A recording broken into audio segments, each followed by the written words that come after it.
Very good afternoon six class बच्चों कल असी माँ बोली पंजाबी कविता नूं पढ़िया सी। माँ बोली पंजाबी कविता दे बच्चों असी 2 पैरे पढ़े सन।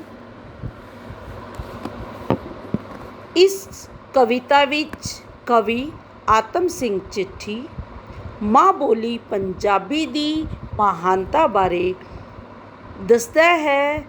वो आखदा है कि जिहड़ी पंजाबी बोली है ये सब तो उच्ची बोली है, सानू सब नूं इसनूं अपनाना चाहिए। असी बच्चों कल 2 पैरे कीते सन। उस 2 पैरे विच आतम सिंह चिट्ठी कवि ने ये आख्या है कि असी जिन्नियां भी भाषावां सीखीए पर सानू अपनी पंजाबी बोली नूं पिछे नहीं सुटना चाहिए। पंजाबी बोली सब भाषावां दी रानी है, सानू इसकी शान वधाउणी चाहिए है। कवि आखदा है कि असी दूजियां भाषा दी तां सिफतां करदे हां पर अपनी भाषा पंजाबी बोली नूं पिछे सटने हां। ये सब तो माँ बोली उच्ची भाषा है, सानू इसनूं नीवा नहीं बनाना चाहिए। ते गुरु ग्रंथ साहिब जिहड़ा कि सिखां दा एक धार्मिक ग्रंथ है, ये पंजाबी भाषा विच ही लिखिया होया है ते सानू इस भाषा तो दूर नहीं जाना चाहिए। सूफी संतां गुरुआं भगतां आदि सब ने ये पंजाबी बोली नूं अपनाया है।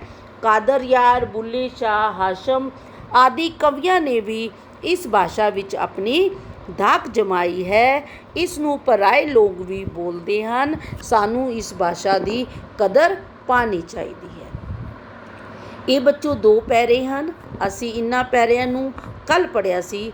अज बच्चों असी तीजा पैरा पढ़ने हाँ। स्कूला दफ्तर विच घरा ते पंजाबी ही अपनाइए। स्कूला दफ्तर विच घरा विच पंजाबी ही अपनाइए। पंजाबी ही अपनाइए रलियां मिलियां होर भाषावां गल गल रलगढ़ ना बनाइए। मात भाष अमुल्ला गहना गल दा हार बनाओ। उच्ची रानी है पंजाबी बोली, इसदी शान बचाओ। इस पैरे विच कवि आतम सिंह चिट्ठी आखदा है कि सानू पंजाबी भाषा नूं मान वधाउण लई स्कूलां विच, दफ्तरां विच अते घरां विच सानू पंजाबी भाषा नूं अपनाना चाहिए है। कहण दा भाव की है, सानू पंजाबी भाषा विच ही बोलना चाहिए है, लिखना चाहिए है अते कोई भी जिहड़ा काम है सानू पंजाबी भाषा विच करना चाहिए।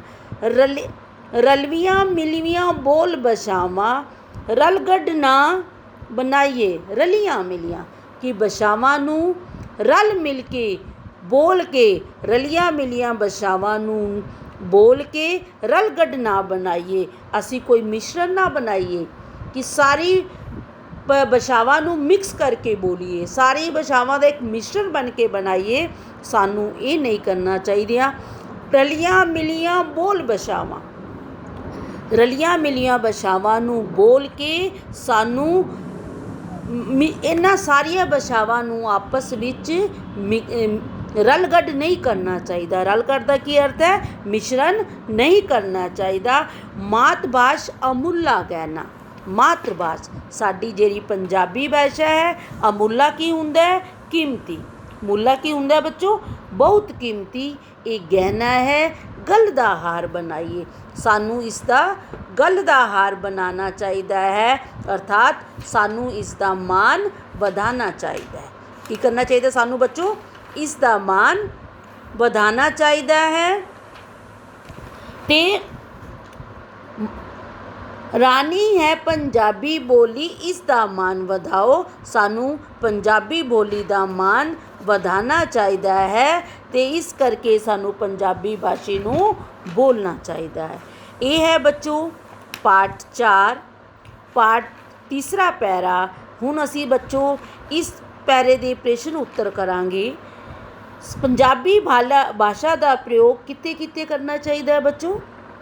पंजाबी भाषा का प्रयोग कित्थे कित्थे करना चाहिए?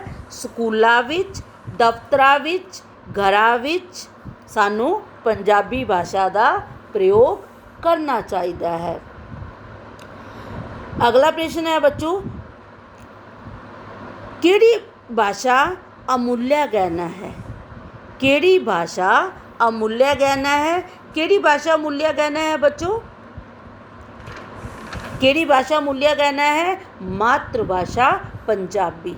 केड़ी भाषा अमूल्य गहना है? मातृभाषा पंजाबी। गल दा हार बनाउण दा की अर्थ है? मान सत्कार देना। गल दा हार बनाउण दा की अर्थ है बच्चों? मान सत्कार देना। इस कविता दे कवि दा की नाम है बच्चों? आतम सिंह चिट्ठी। की नाम है बच्चों? आतम सिंह चिट्ठी। ऐसी बच्चों तीजे पैरे दे प्रश्न उत्तर। हुण बच्चों असी करांगे चौथे पैरे दे प्रश्न उत्तर। आका इस तो फेरी जाओ,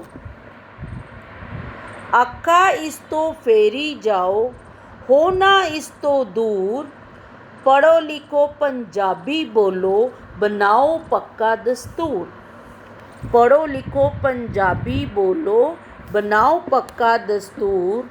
ओ पंजाबी दे वारसो, इसदा मान वधाओ। ओ पंजाबी दे वारसो, इसदा मान वधाओ। रानी है पंजाबी बोली, इसदी शान वधाओ। अखा इस तो फेरी जानी। अखा इस कविता दे अंत विच कवि आतम सिंह चिट्ठी आखदा है कि असी अखा इस तो फेरी जान दा की अर्थ है? परे हट जाना जां अपना मूँह मोड़ लेना।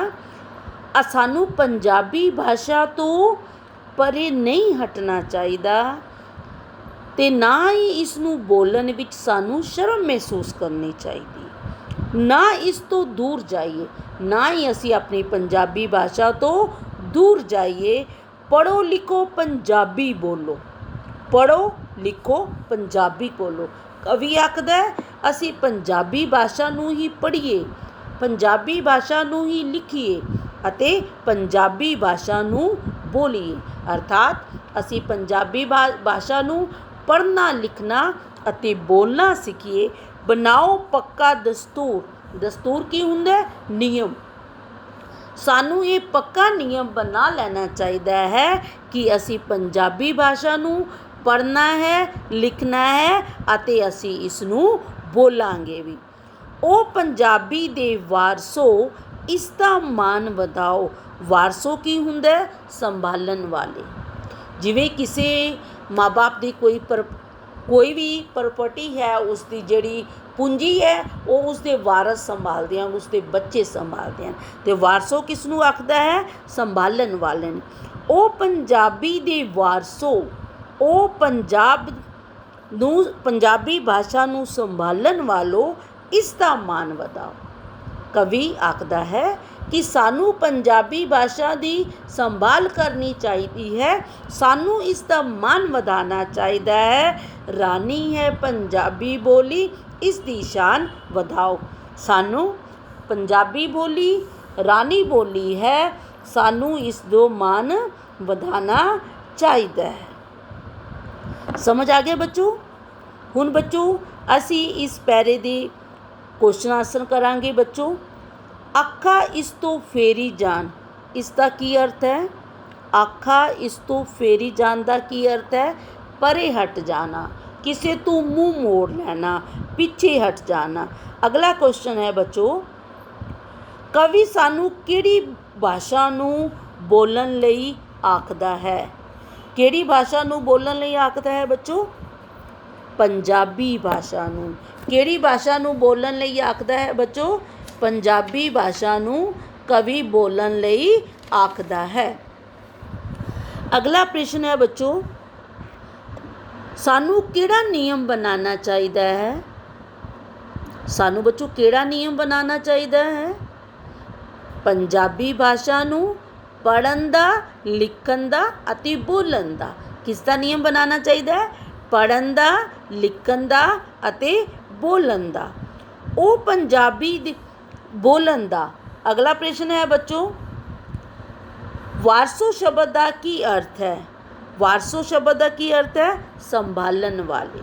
ਵਾਰਸੋ ਸ਼ਬਦ ਦਾ ਕੀ ਅਰਥ ਹੈ ਬੱਚੋ? ਸੰਭਾਲਣ ਵਾਲੇ। ਅਗਲਾ ਹੈ ਪ੍ਰਸ਼ਨ ਹੈ ਬੱਚੋ, ਪੰਜਾਬੀ ਬੋਲੀ ਨੂੰ ਕਿਹੜਾ ਮਾਣ ਹਾਸਲ ਹੈ? ਪੰਜਾਬੀ ਬੋਲੀ ਨੂੰ ਕਿਹੜਾ ਮਾਣ ਹਾਸਲ ਹੈ ਬੱਚੋ? ਰਾਣੀ ਦਾ। ਕਿਹੜਾ ਮਾਣ ਹਾਸਲ ਹੈ? ਰਾਣੀ ਦਾ। ਇਹ ਸੀ ਬੱਚੋ ਇਸ ਪਾਠ ਦੇ ਕਾਵਿ ਸਤਰਾਂ 'ਤੇ ਆਧਾਰਿਤ ਪ੍ਰਸ਼ਨ ਉੱਤਰ। ਤੁਸੀਂ ਇਸ ਦੇ ਨਾਲ ਬੱਚੋ ਤੁਹਾਨੂੰ PDF ਵੀ ਭੇਜੀ ਜਾਏਗੀ, ਜਿਸ ਦੇ ਨਾਲ ਤੁਸੀਂ ਇਸ ਪਾਠ ਦੇ ਪ੍ਰਸ਼ਨ ਉੱਤਰ ਲਿਖੋ।